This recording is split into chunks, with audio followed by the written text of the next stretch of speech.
Hey everybody, it's me, Addy Sons, Indigenous Unity, and I'm back to re-record a podcast that I already actually posted last week. It's the episode about being Two-Spirit, LGBTQ identity, and I don't know, I felt like there's a lot of stuff I missed, or not necessarily missed, but I felt like I could explain better.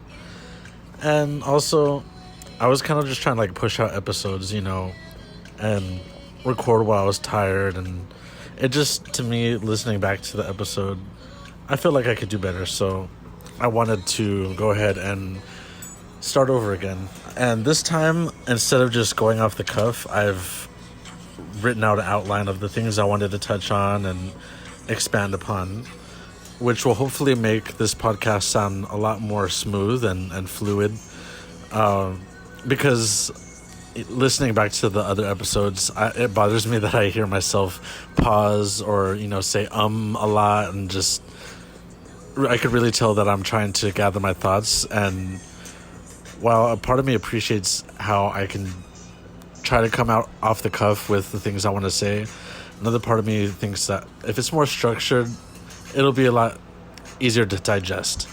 So I guess without further ado, I want to talk about Two-Spirit identity and LGBTQ identity and what it means as far as the intersectionality between that and being a Native person. So last time I started out with my whole life story, and then I kind of ended out with my explanations and my understanding of what Two-Spirit meant. And so today I'm going to reverse that, and I'm going to start off with what I believe the identities mean, and then I'll go ahead and transition to my own personal experiences. Because as much as I want to use this platform to explain identities, I feel like I can't do it without relating it to myself, which to me sounds narcissistic, but also I want to come at it with a sense of authenticity, as far as I'm only going to explain my experiences. I'm not going to say this is how it is for everybody, but I can only explain it from how I know, which is my own experience in the world as someone who identifies this way, if that makes sense. So I guess we'll start off with, what is Two-Spirit? And I'll say that Two-Spirit is an identity that it can be complex, but it also is very simple. And I say that because I feel like it relates to reclaiming the Indigenous identity, as far as there are going to be people who have issues with people identifying as such because of their backgrounds.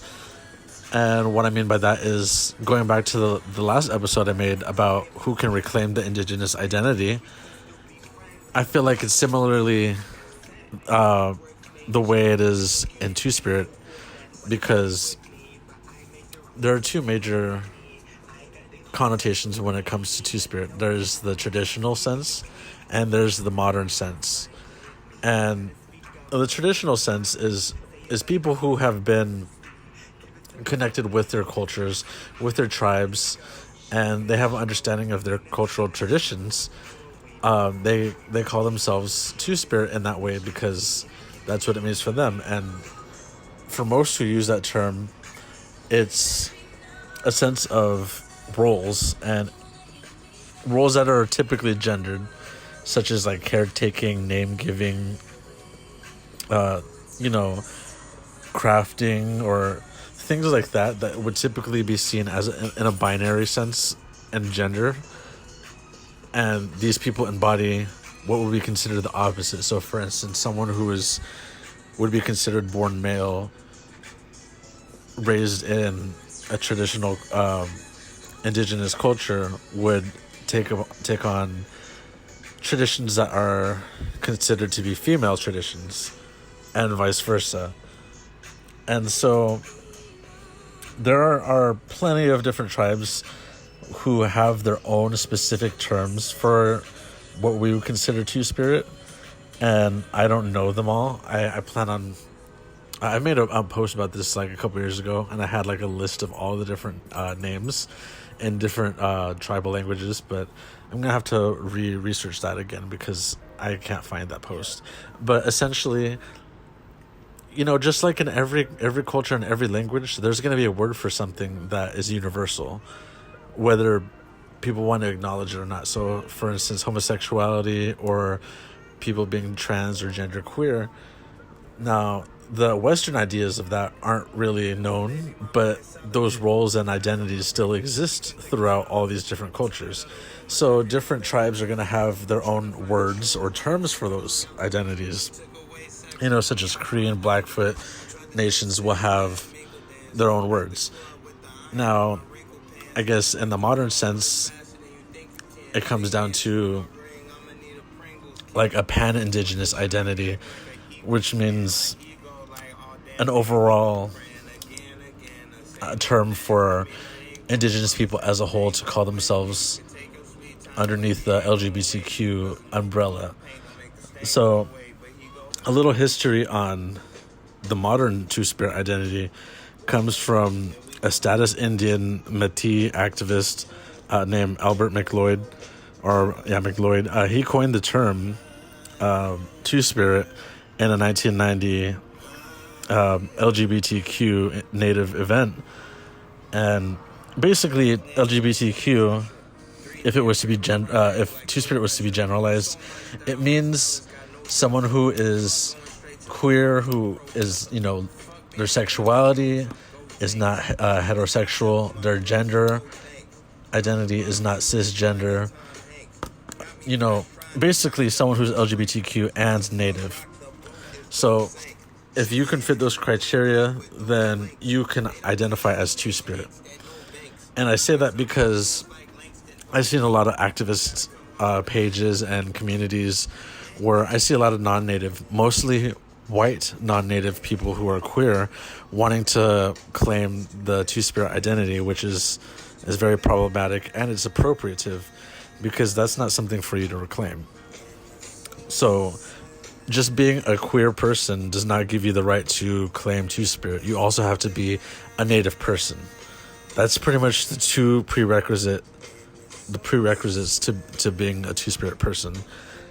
And just like I said with someone who is trying to reclaim their native identity, it should be something that has taken a lot of thought and research and understanding, not like a brand that you slap on yourself to be cool.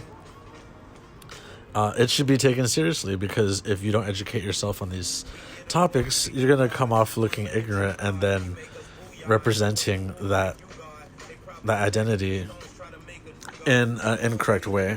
And also making it a harder time for people who are trying to reclaim their native or Two-Spirit identities. Coming from the communities in which we're trying to reclaim, we're going to look like, people that don't really care about what's important other than our own self-serving ideologies. So, let's see. Another topic I wanted to talk about was the fact that Indigenous trans women face assault and murder at much higher rates than any other people.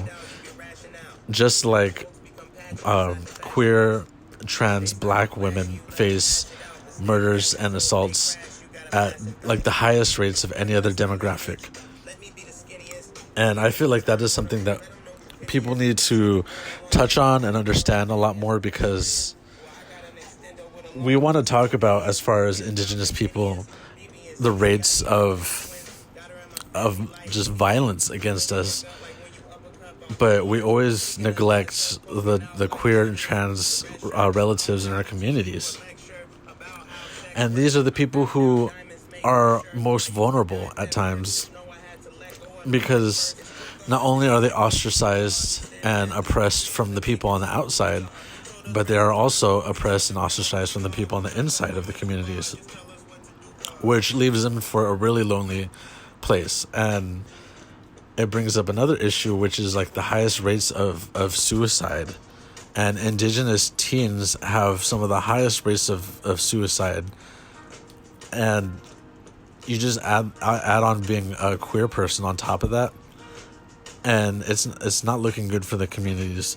So I believe that's something that we really need to step up as far as our support and visibility goes when it comes to trans and queer Indigenous relatives, because a lot of the times I see us trying to, spread awareness and wanting to decolonize, and I see all these pages that are all about decolonization and all that stuff, but they're silent or they're very quiet when it comes to queer people, queer and two-spirit Native relatives.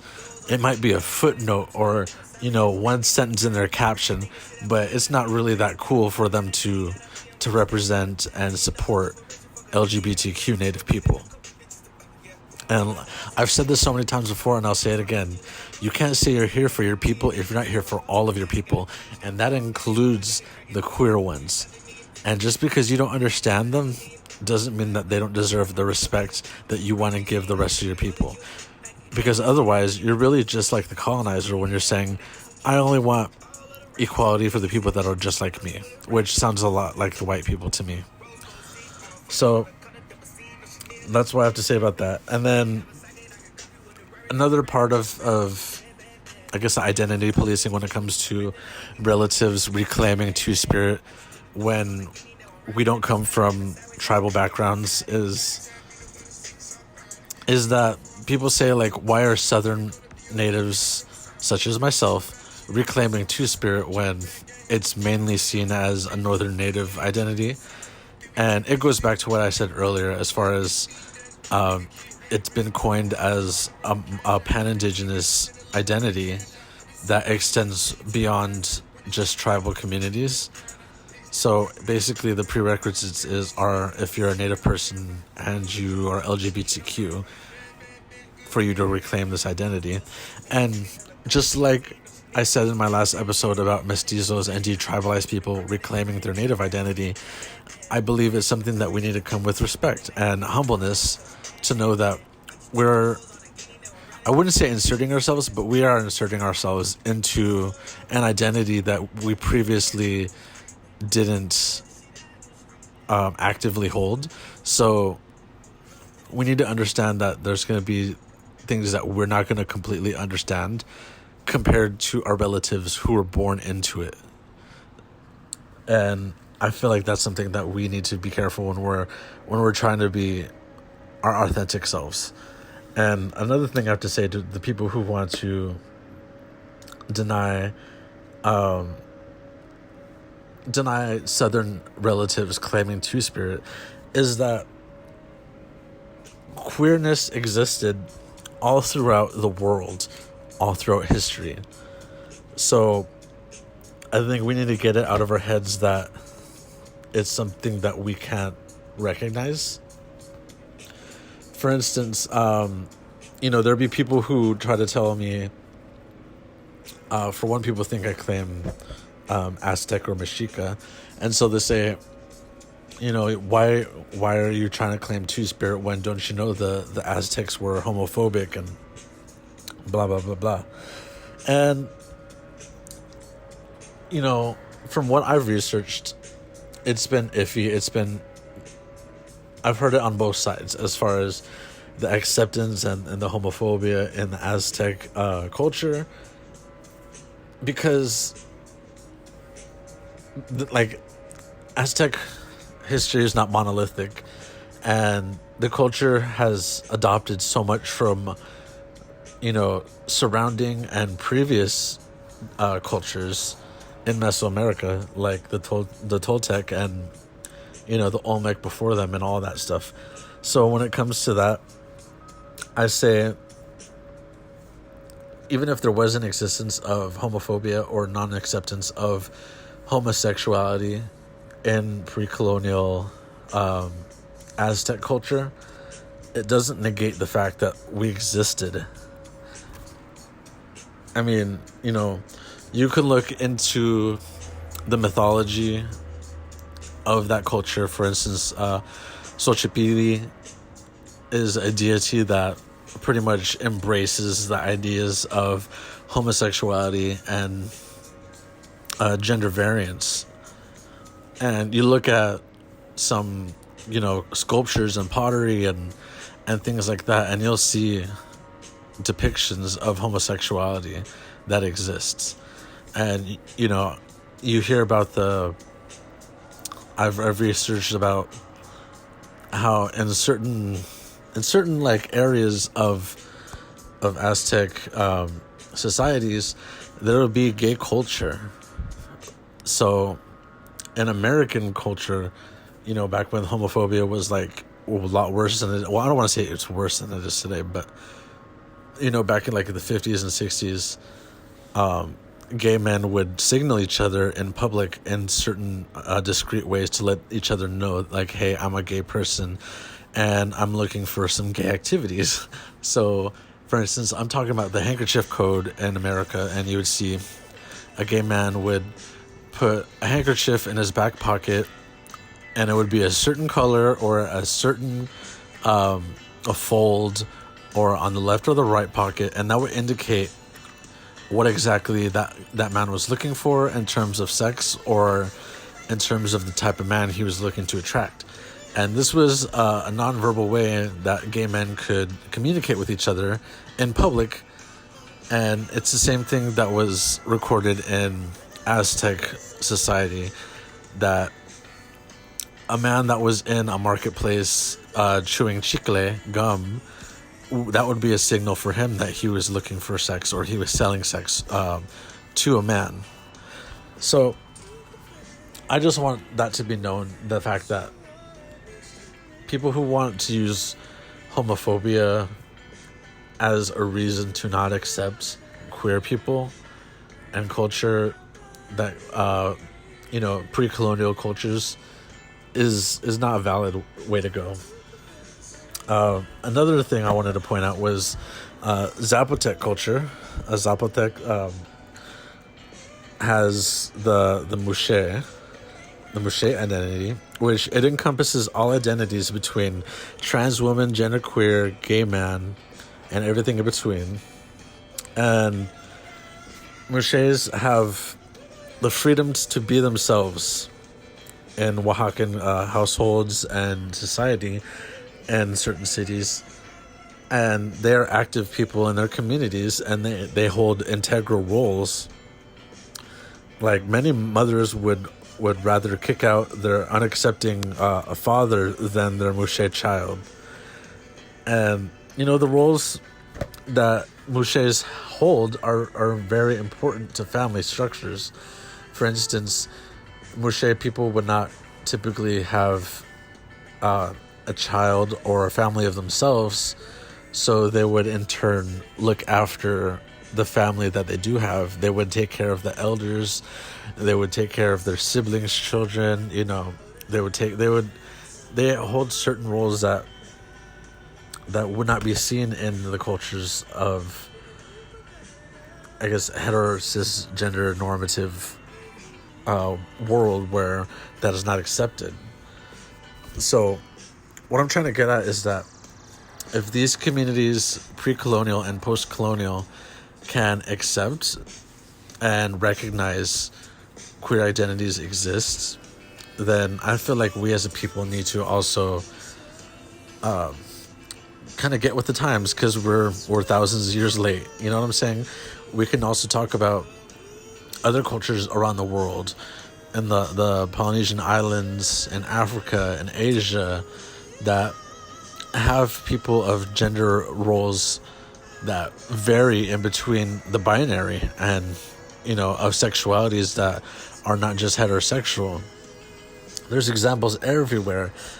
And I find it funny that a lot of these people who want to decolonize and want to go against white supremacy hold on to the ideas of homophobia and transphobia, when in reality those ideas are the ones that came from the colonizer. And so I don't understand how you could try to let go of everything else that the white man gave you except for that. And I know that it's a deeply rooted issue that comes from, you know, machismo and misogyny that ultimately has permeated the world post-colonialism. And it's really just is holding us back as a whole world, as a culture. And it's not really doing anything good for us. So I guess that's an overview of what I wanted to talk about as far as two-spirit identity and LGBTQ, and as far as in regards to Native people. And there's going to be different opinions on this, and that's fine.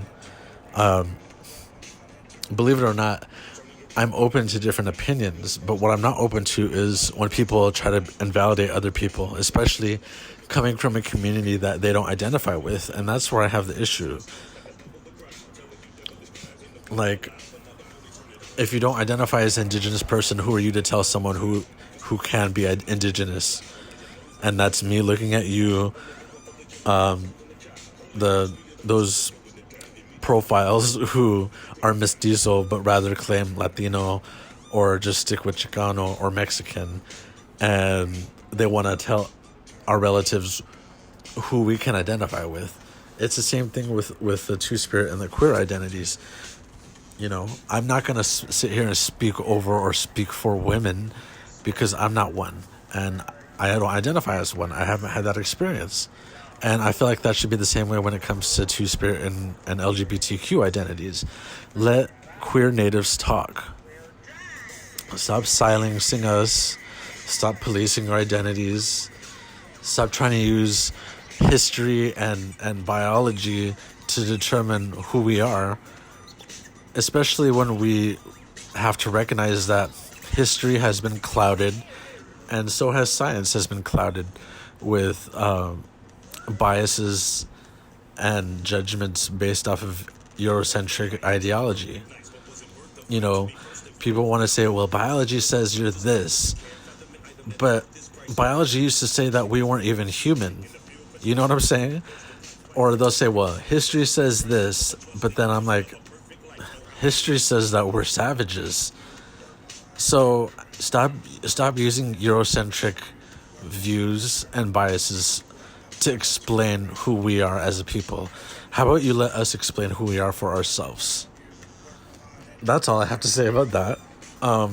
So now I'm gonna go ahead and start talking about my kind of journey and my, I guess, whatever story about being a queer person growing up. And I guess I'll start off with, as a queer person, sometimes we ask ourselves, or sometimes other people ask us, well, when did you know you were queer? Or, you know, and for me, I don't know. I would have to say the earliest I knew I was queer has to be in middle school. But after learning that I'm queer and accepting it, you could kind of go back, and in retrospect, you see all the signs that were there, and you can understand yourself a little bit better based off of the information that you know now about yourself. So for me, as a kid, you know, as far as I can remember, I was interested in stereotypically female or girlish things growing up. So I grew up with a single father. My mother didn't want me, and so my dad took me and he raised me in California. That's where I was born in 92, West Covina. And he had a sister who already had a child. Her name is Chantel. She's 5 years older than me. And she was immediately like my first friend. She was my sister. She's, you know, she was someone I always looked up to. And so naturally, when you have an older sibling figure in your life, you're going to follow them and want to do everything that they do and want to participate everything that they're in. And so that's what I did, you know. What we'd do, we would play Barbies, and we would watch Mary-Kate and Ashley and all these different things. And Chantel's my best friend, you know. I love her to death. She's an amazing person. And I would say when I was about 2 or 3 years old, my father decided to move to Washington to raise me in a better place. So he moved to Washington, and I guess as like some time went by, and then, you know, he made friends and had friends that moved up to Washington with him, and he had his best friend met this woman who also had a child, and she was about 3 years older than me, and her name is Sasha, and you know, she kind of like took the place of my cousin Chantel, because me and my cousin Chantel didn't see each other anymore because she was so far away.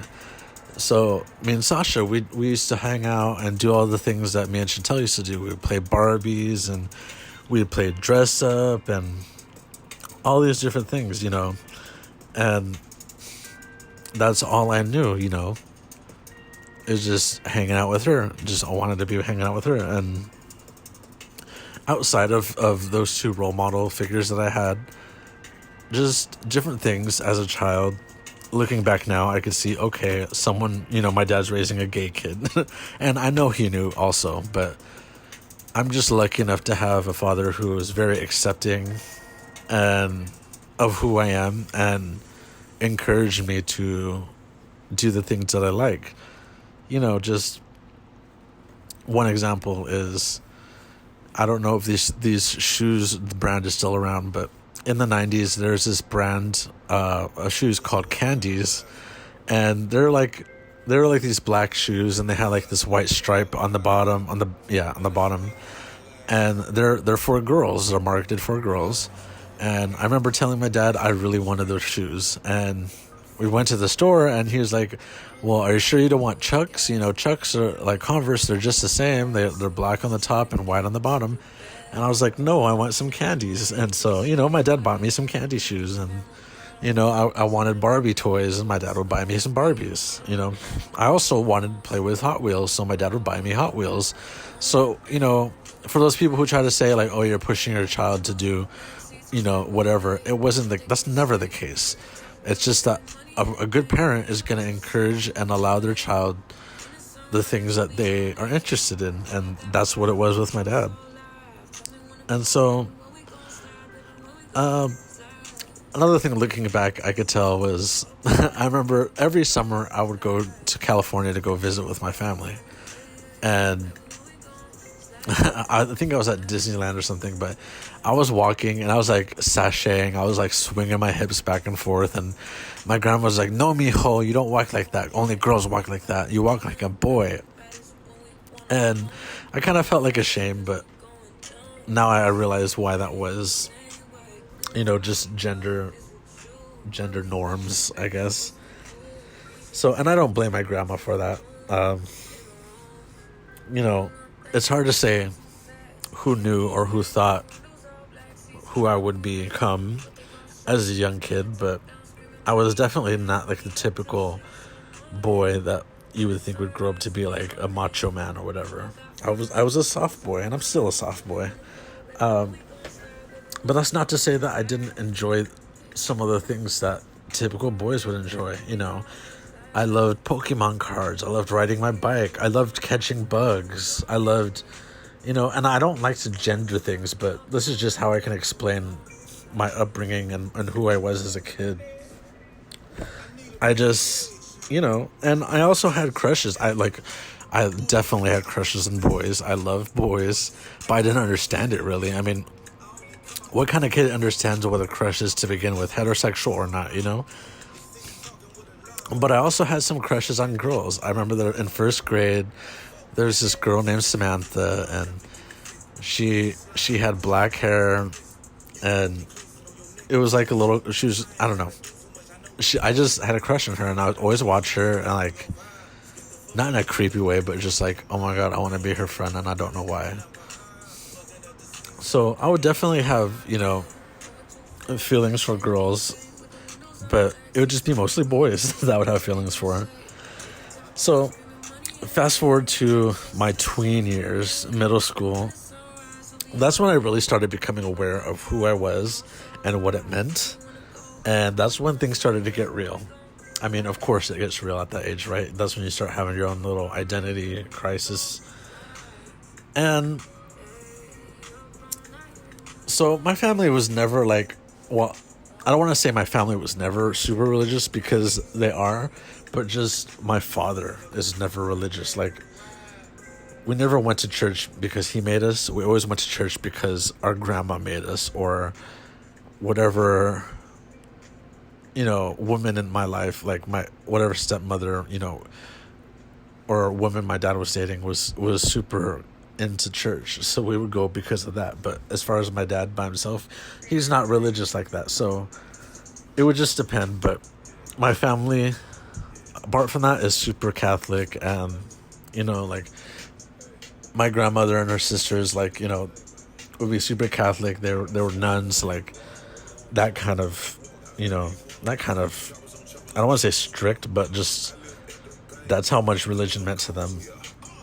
And so if you grew up like in the Catholic Church, you kind of understand how serious they take things. And I'm not to say that I understand everything about the Bible or what it means, but from the things that you do pick up as a kid, you understand that some things are serious. And I always had the idea of a Catholic idea of heaven and hell is like a big deal. So from then, I always knew I definitely don't want to go to hell. I want to go to heaven. I got to do what it takes. And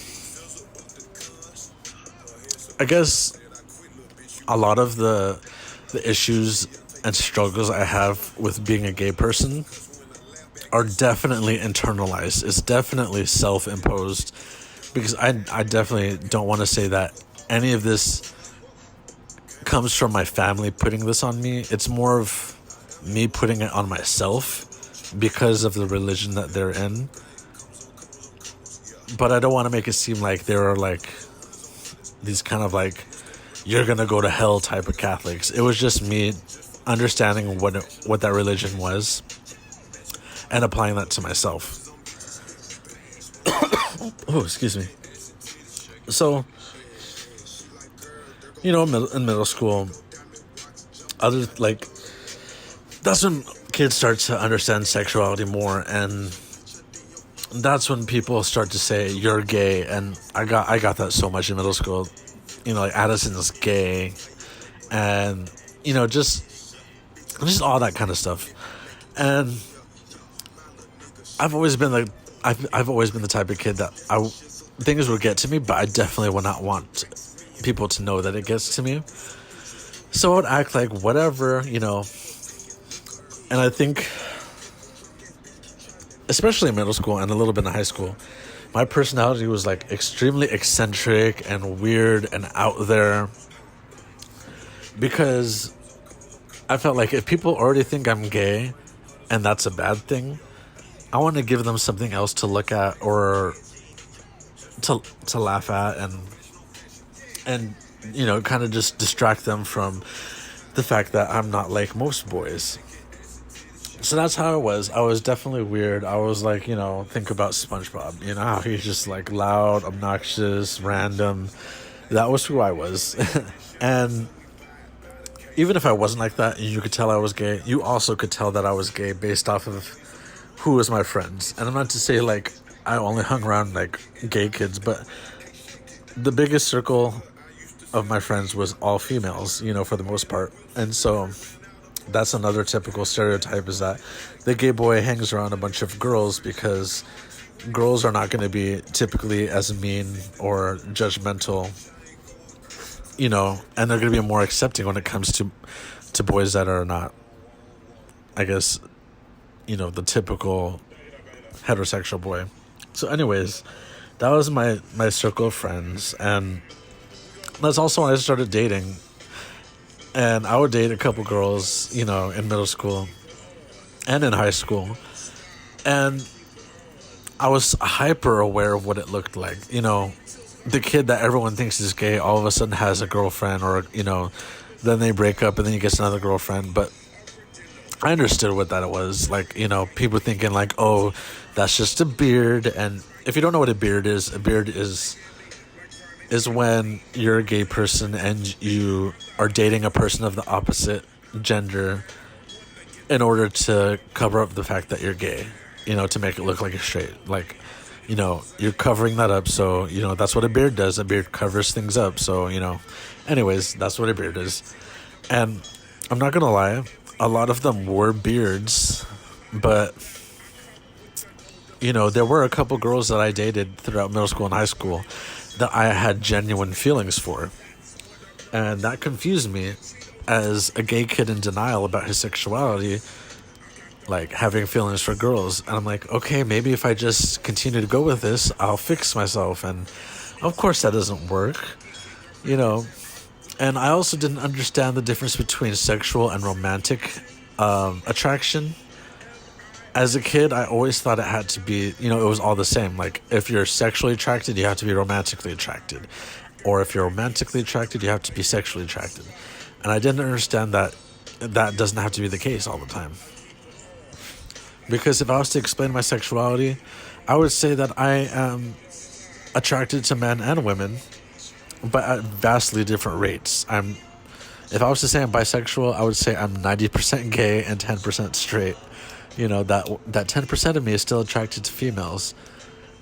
But for the most part, I'm only romantically attracted to women. And I'm also sexually attracted to women, but when I'm attracted to women in general, most of the time it's romantically.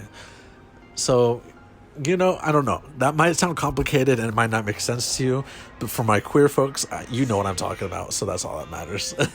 Basically, someone could attract you sexually, be like, I want to have sex with that person, and then someone else could attract you and be like, I want them to be my partner. That's basically the difference between sexual and romantic attraction.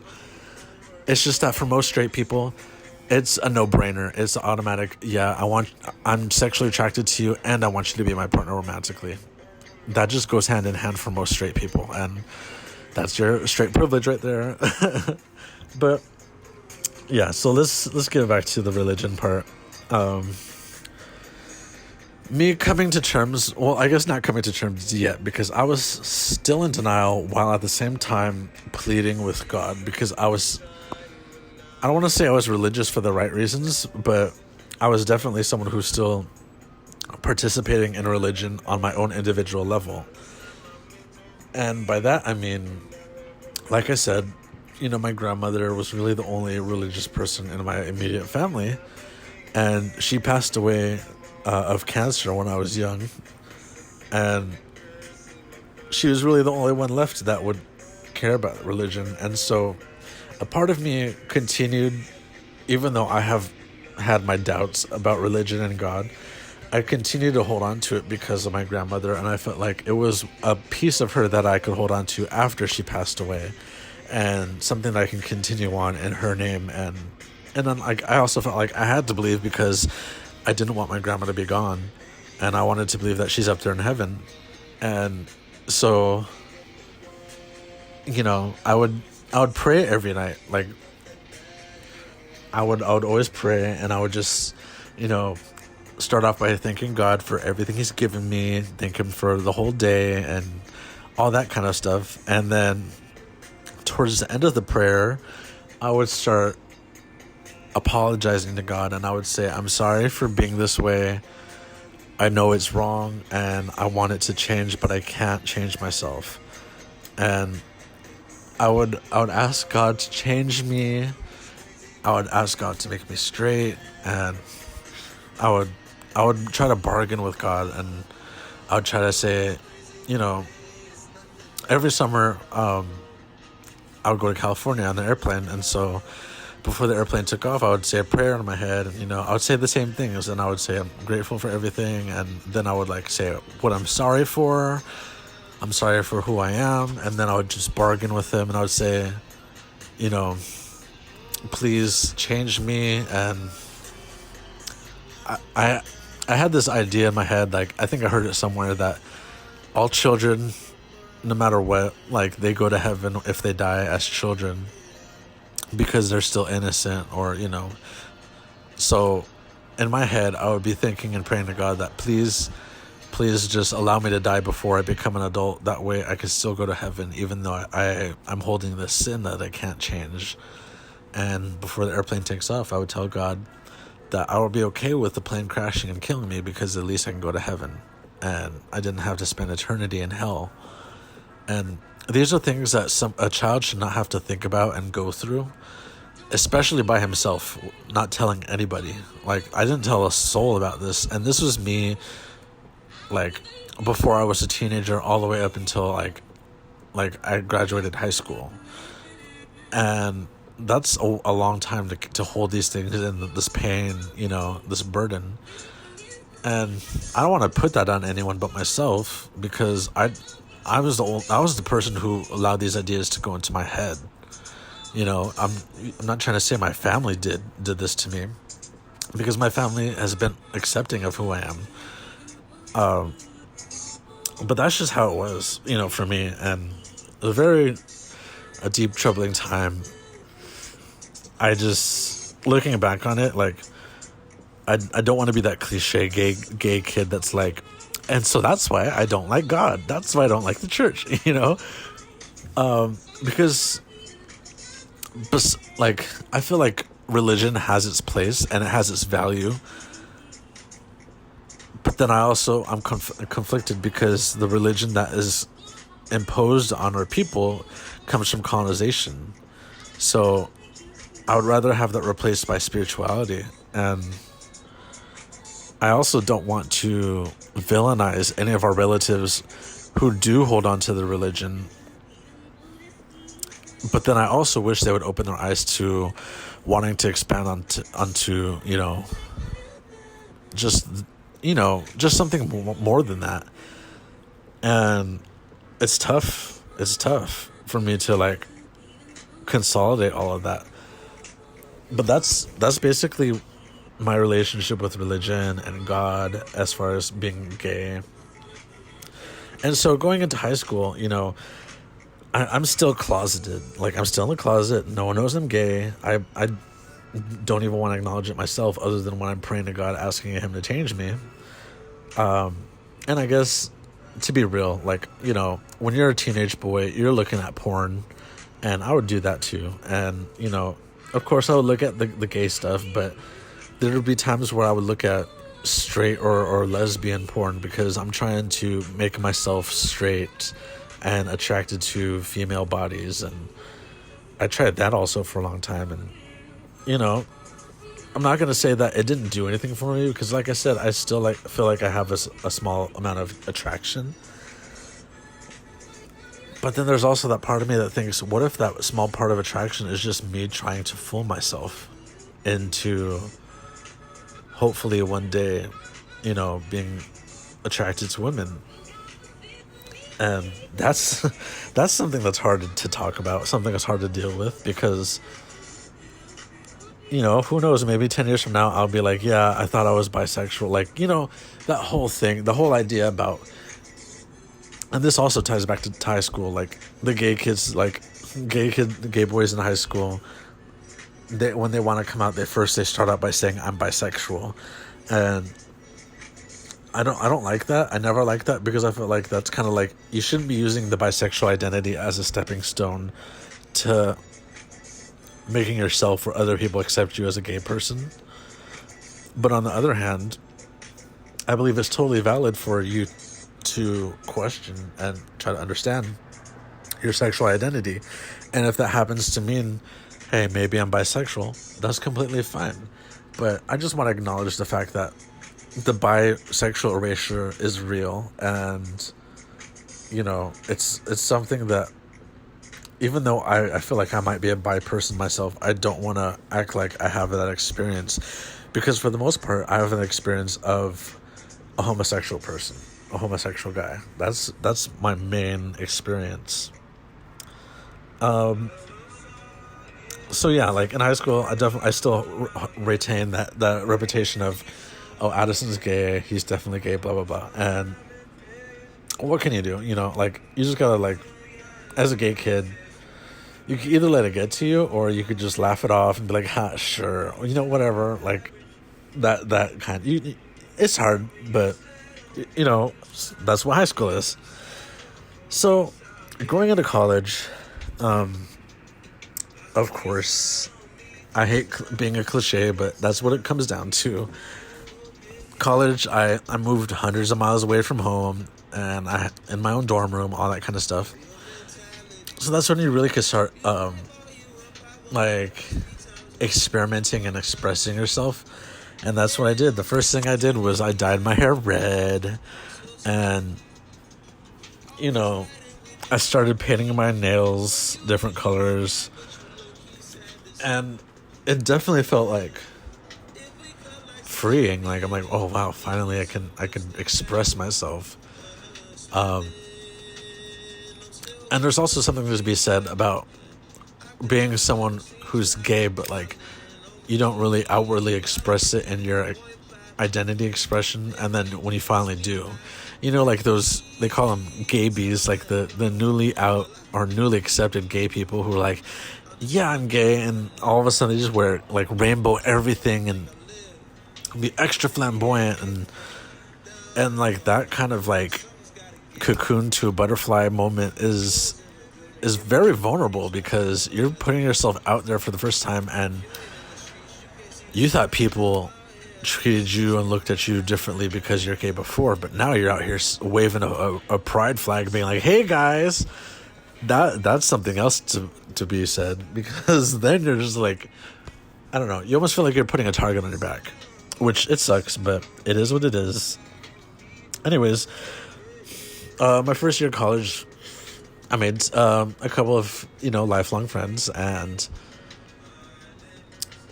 it was kind of weird because I was not out. I never said I was gay, but I mean, I was being more expressive in who I was, and it was just something that was never talked about. Like, I mean, I'm used to that from middle school and high school and all that, but it's just more obvious now, and it's just like, people are talking behind your back, like, isn't gay? Like, why doesn't he say anything about it? And at that point in my life, I was just like, I was so ready to like tell the truth to the next person who asked me, are you gay? And the frustrating part was that no one asked me that for so long. And I guess part of that is because in college, people are just expected to be themselves, no questions asked. And the people who don't like it will just not interact with you. So anyways, so my friends, like, they knew. And so, like, part of me was like, okay, I'm going to come out in my own way. So on Tumblr, I started to reblog a bunch of, like, homoerotic stuff. Like, just guys in their underwear. And I'm like, all my friends from high school are going to see this, and they're going to be like, okay, finally. But that wasn't good enough for me. And so I made a Facebook post basically just saying, yeah, I'm gay, guys. Here we go. This is the post you all been waiting for. And if you don't like it, you can unfriend me, blah, blah, blah. And my biggest thing was, like, I just don't want people to be like, well, duh, we already knew that. We all knew you were gay. Because I understand how they're trying to say, oh, it's not a big deal or whatever. Or we were waiting for you to be comfortable to tell us. But at the same time, it's like, if you knew that, and if you were someone who considered yourself to be, like, a friend to me, I feel like you should have helped me and made it a better environment for me to feel comfortable to come out to you. So that's one thing that I always hate when I see people come out and people are like, well, duh. And I have to be real, like, I'm also guilty of it myself. Like, when I see, like, someone who's been on my gaydar forever come out, and I'm like, okay, duh, we knew that, like, finally. So I'm guilty of it too, but I just wish people would realize that that's not helpful. Don't do that. Don't do that. If you're truly accepting of gay people, then you should have a better response to someone coming out than that. So that's pretty much what I had to say about coming out. And let's see. I guess after college, because one thing I want to get clear to straight people is that you don't come out once and you're done. Coming out is something you have to do all the time. Sometimes you have to do it every day. And that's stressful, it's scary, and it's painful. And that's why it's a big deal when you see, like, people come out and they be their true authentic selves, and they're not afraid to break gender norms and things like that, because that's literally them putting themselves out there and being vulnerable. in a way that could get them hurt every single day. And I feel like straight, heterosexual, like cisgender people don't realize that. It's not something they would never have to deal with, but it's tough. For instance, me being in the workplace, I think in my first job, I worked at KFC. I never explicitly said I was gay to any of my coworkers. It was just something that was generally known by the people who started to get to know me more. And I don't know, like it's weird to me. And like, I guess that's how it should be. But there's always something in the back of my head that's like, does this person know I'm gay and doesn't care? Or does this person know I'm gay and it bothers them, but they know they can't say anything? Or how do they really feel about me? And yeah, I know you shouldn't care about what other people feel about you, but when you work with someone all the time, you know, all these things, and people act like they're cool with you, you start to wonder, what part of me are you cool with? Or, you know, are you cool with me just because I'm not showing my true authentic self to you? Because if I did, then would you still be cool with me? And that's something that's it's weird, you know. It's like gay people, queer people are really good actors because we have to perform all the time. We have to gauge what your response is and what it could be based on who we are and how we act. And it gets tiring. But anyways, so my jobs after that, it's like the same thing. Like, I remember I had this job toll collecting, and you know, when you get hired on your job, you're always very conservative and you're very, you know, reserved or whatever. And then as time goes by, you really start showing your true self, and that's how it was for me. And it took me a whole year at my toll collecting job to feel comfortable. I guess being more queer and just painting my nails and, you know, being more flamboyant. And for me, that is tough because as a toll collector, at the end of the day, you gotta walk up to the room with your till of cash, and you gotta count it all out in front of your boss, and then write down the numbers on a piece of paper. And for me, it's like, okay, they're gonna see my nails, they're gonna be like, oh, that's different, you know, just some, like, you know, the subtle things that people, you know, they're thinking by looking at you but not saying. And you're just like, okay, awkward. But there's also something that's fulfilling and like it gives you strength that you're able to do that, and who cares about what they think. And also, it might not even be a big deal to them, you know, because like I said, a lot of the times they already knew, but you just doing that over and over again all the time. And especially if you work in the public and you see different people every day. Like, I've been called a faggot at the toll booth a lot before, and you're just like, whatever, you know, you just gotta let it go and keep going, because you know that you're going to be called a faggot again. And that's not going to stop. So it's just about getting used to, you know, being out there. Another thing I wanted to talk about was, I guess I was lucky enough to never have been rejected by my family for being gay. Well, I guess like the family that matters, the family that raised me. But it was like a Father's Day a few years ago on Facebook. I posted a picture of the day I was born, and my birth giver, my mother, was holding me, and my father was in the picture on the hospital bed. And, you know, I was just saying like, Happy Father's Day, blah, blah, blah. And I was friends with my mother on Facebook, even though I've like only met her once in my life. She and my brother and sister from her side added me, and so they would see the things I post. And so yeah, she saw that, and she did not like that. She does not like to be public or have her picture out, I guess, online, which, yeah, that's whatever. But it was just the way that she responded that really bothered me. And she was like, you need to take this down now, blah, blah, blah. And I was just like, this is the picture of the day I was born with my father, the person who raised me and took care of me. I don't have to take this down, you know. And she started going off on me and saying like these horrible things, and like saying like, you know, I should have aborted you, you know, she was saying like these homophobic things to me, and besides the fact that she never really cared about me or like reached out to me or, talked to me in my life, and then she's gonna say this stuff to me, like, it was also like my brother and sister. Like, I have an older sister and a younger brother, from on her side, and I remember my brother, he would look up to me.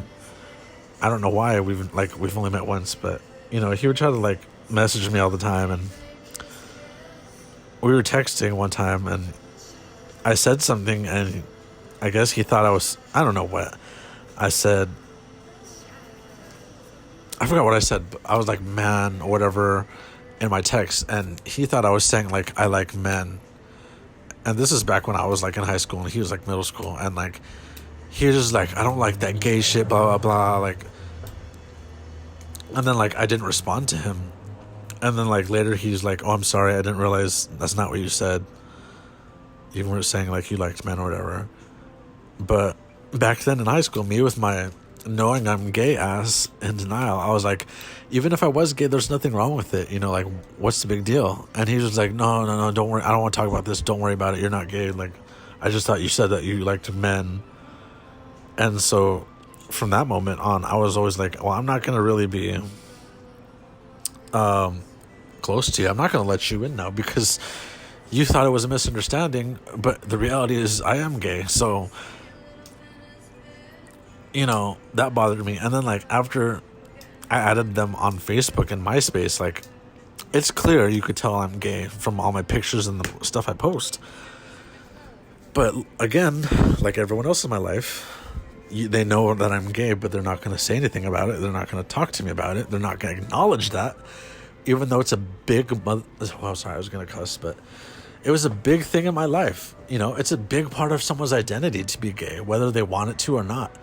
And so for people not to acknowledge that, whether someone is out or not, it's hurtful, and it really shows how much of the person you're willing to accept, which in turn puts that other person to say, okay, well, this is how much I'm going to let you in. You know what I'm saying? Like, if you don't acknowledge the whole person, then don't expect the whole person. That's what it comes down to, So going back to the Father's Day post, my mother was saying like, I should have aborted you, all these kind of things.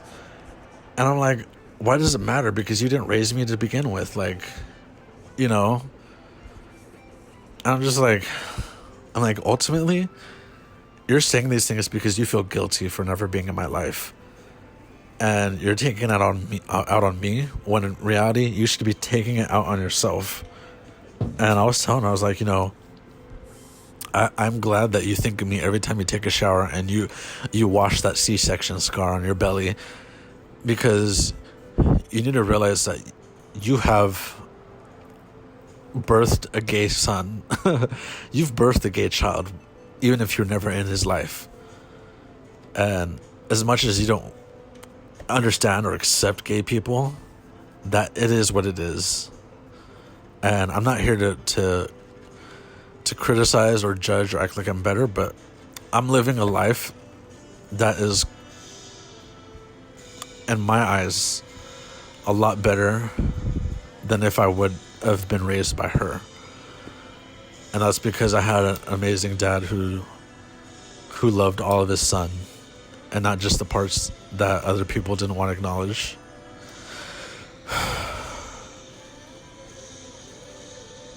And that's something that I'm so grateful for, because so many people don't have that, So many people don't have the luxury of being accepted for who they are. And I had that, and that's why I am the person I am today. And looking back, I don't even understand who I would be if I was to stay in that life. If I was to be raised by her. And I think about all the other LGBTQ people who've harmed themselves and who've taken their lives and who've been kicked out, and I feel like that could have been me. I could have, I don't know, like writing down the points I wanted to make in this podcast and talking about how I had internalized issues with my homosexuality. Thinking about it, like, how bad would it be if I was raised in a different environment? I don't understand who I would be. And so for her to say those things to me was just, it was almost expected, but it was also like a validation, like, I'm so lucky to be in the position that I'm in, to have a family that accepts me, and that my only issues are my own self-doubt, because it's not coming from the outside, it's only coming from the inside. So I'm lucky, and every time I see stories about gay kids and queer people who have violence in their lives, I'm thinking, I can't even begin to imagine. I mean, I can empathize and relate as a queer person, but I'm lucky to have the privilege of having an amazing family that loves me. So, continuing on, during that same time, I had issues with my circle of friends, the friends that I've had since middle school and college. After college, I moved into my childhood house with my friends, and we all split the bills. And I'm just going to tell you right now, don't do that. That's a bad idea. Just don't do that. Like, if you're going to have roommates, don't make it your friends. Or if you're going to make it your friends, just expect to not have those friends. And that sounds really pessimistic, but just don't. It wasn't a good time. At first, of course, it was awesome, but over time, it was just, I basically lost my whole circle of friends, and I had one friend I could count on, and he was my best friend, and we grew really close really fast, and we've known each other since middle school, but we became close friends really quickly, and we worked together, and we spent I would say 20 out of 24 hours together every single day for a year, and as a queer kid growing up, where all my friends were girls, and I finally had a really close friend that was a boy, a guy, and it was awesome, but I think you can understand where I'm going with this, and the people who already know my life already know who and what I'm talking about. But I fell in love with my best friend, and the worst part is that he was straight, and he could never return those feelings to me. And we worked together, and then we spent the whole day together, and then he moved in with me. I mean, separate rooms, of course, but we lived together, we worked together, we spent all this time together, hung out, and just, he seen me when I was at my worst, after I went through what I went through with my mother, and then I lost all my friends, and then my roommates turned on me, and they left me with hundreds of dollars of bills, and they took scissors and snipped the refrigerator power cord and all these different things, and I was in a really low place, and he was like, "Don't worry, bro, you have me, we're gonna get through this." And just starting to see, like, he was really there for me in the times where I needed it. Or, like, there'd be times where, like, I wouldn't eat, and he would come to my room and bring me food that he brought from his parents' house. And I never felt like that type of, like, someone caring for me like that. And I guess it was like we were so close already, and we were hanging out all the time, and like he was telling me like that people were already starting to think that we were like a couple and all that stuff, and that was making me feel really self-conscious because I was like, he's probably feeling weird now because everyone knows I'm gay, but he's not gay, and people think that we're together. And I guess part of me was starting to realize that maybe I did have feelings for him, and I didn't want to reconcile that, or I felt like I could separate my love for him as a best friend with my love for him romantically. And I guess it didn't work out because when all that stuff was happening with me, like, it was literally happening in the same week. Like, the stuff that my mother said to me, my friend circle ending, and then my roommates moving out and leaving me with all these bills. That all happened in a week. And then he was saying, like, he's going to be there for me, he's going to help me, and, and then he happened to find the love of his life during that time. Like, he found a girl that he liked, and next thing you know, they were spending all that time that me and him used to spend together. And it, like I said, I was so hyper aware. I already knew, like, I knew what it was going to look like for me to feel like some type of way about that. And I didn't want people to think that I was just being jealous, like, oh, he's taking him from me. Because I had already accepted the fact that we could never be together because he's straight and I'm gay. And even if he was gay too, it doesn't mean he has to, like, fall in love with me. But it was just the fact that I didn't want to lose a friend that I felt like I was losing. Like, he found someone that he was romantically involved with, and I didn't exist anymore. And I didn't want to come off as the jealous gay best friend who was just like, why did you take him from me? It was more of the fact that, like, I'm really vulnerable right now, and I need my best friend, and we're not spending any time anymore. And that was basically it. But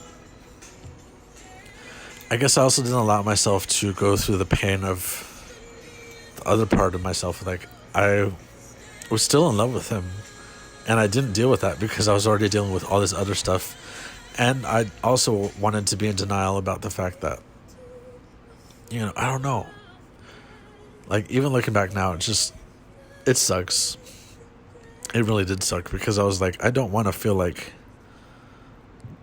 I'm making...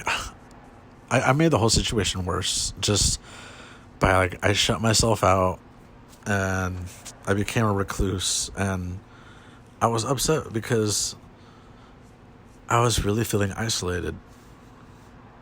And he didn't owe me anything, but in my head he said he was going to be there for me, and then he turned around and it was like I didn't exist anymore.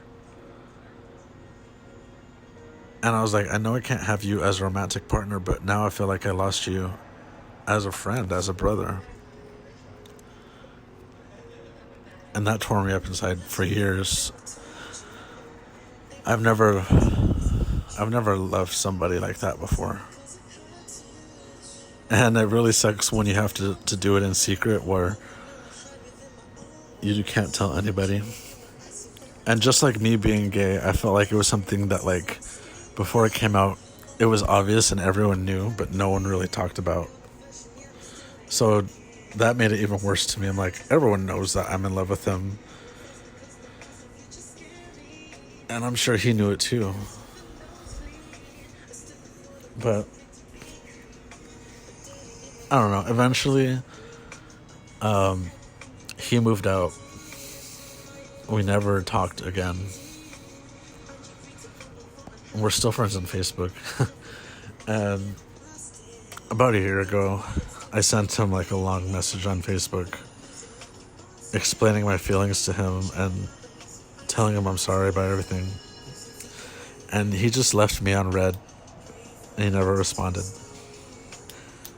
And I have to be okay with that. Because what else am I gonna do? I need to move on. You know, he's a good guy, but I deserve someone as a friend who is gonna be there for me.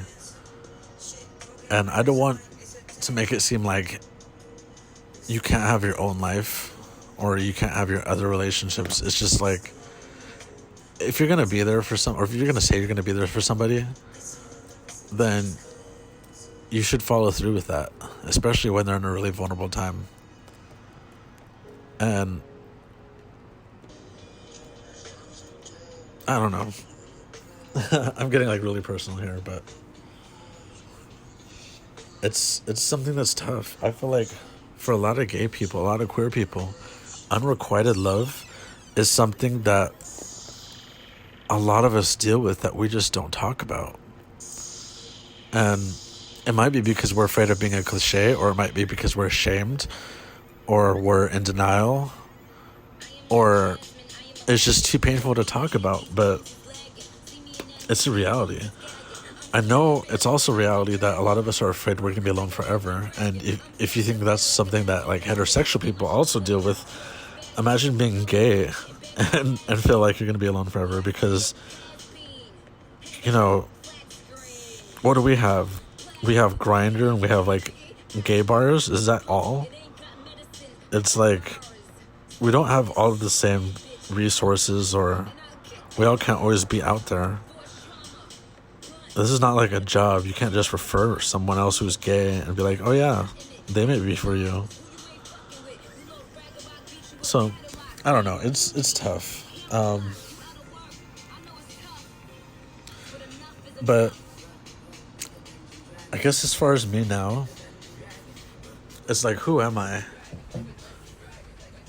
And me now is like, I'm a queer, gay, non-binary, two-spirit person. I'm someone who loves to fluctuate in between masculine or androgynous and feminine. I'm someone who, in my gender identity, I am a man, but there's other days who I feel like I could be in between, and there's other days where I could be both. There's other days where I feel like I'm neither. And like I said before, in my sexuality, I'm mostly homosexual, but there are times where I feel like I'm attracted romantically and sexually to women. It just depends. And as far as my gender expression, like, I love painting my nails, and it took me a year in this new job I just got. Well, I got this job a year ago, but I finally started to paint my nails at this job, and I feel like I'm coming out all over again. And, you know, I have my long hair, and I started growing it in 2014. And I started growing my hair out long because as a child, I used to love to put towels on my head and act like it was my long hair. And I've always wanted long hair, but my dad always cut my hair. And so after experimenting in college with dyeing my hair all these different colors and cutting it weird styles, after I got out of college, I said I'm going to decide to grow it out. And so ever since 2014, I've grown my hair out long.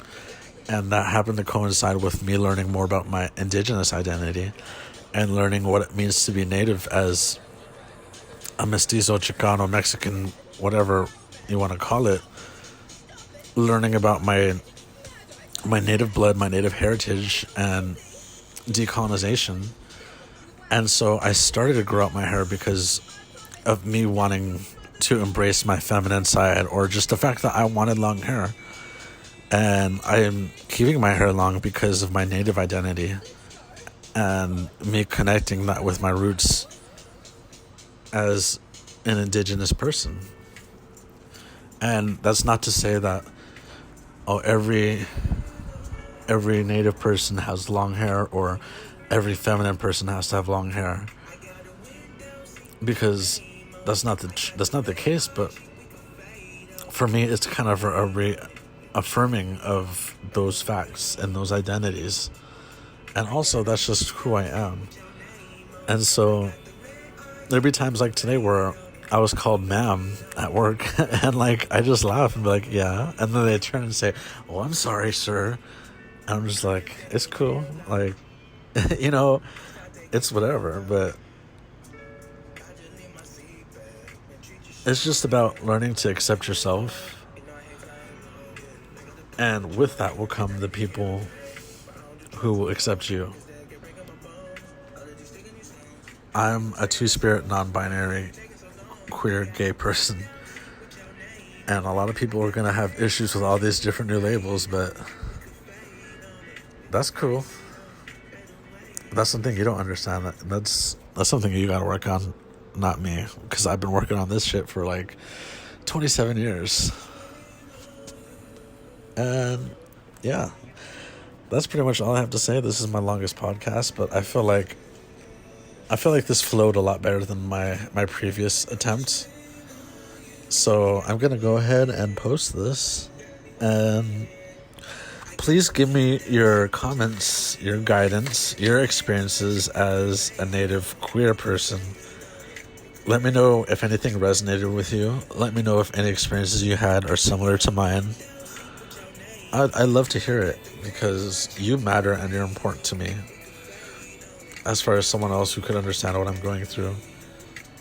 And I hope I'm using my podcast and my platform as a voice for someone else out there who understands what I'm going through and can relate. And hopefully there'll be another episode that gets deep and personal coming soon after this. So thank you guys so much. I love you, and I'll talk to you later. Peace out.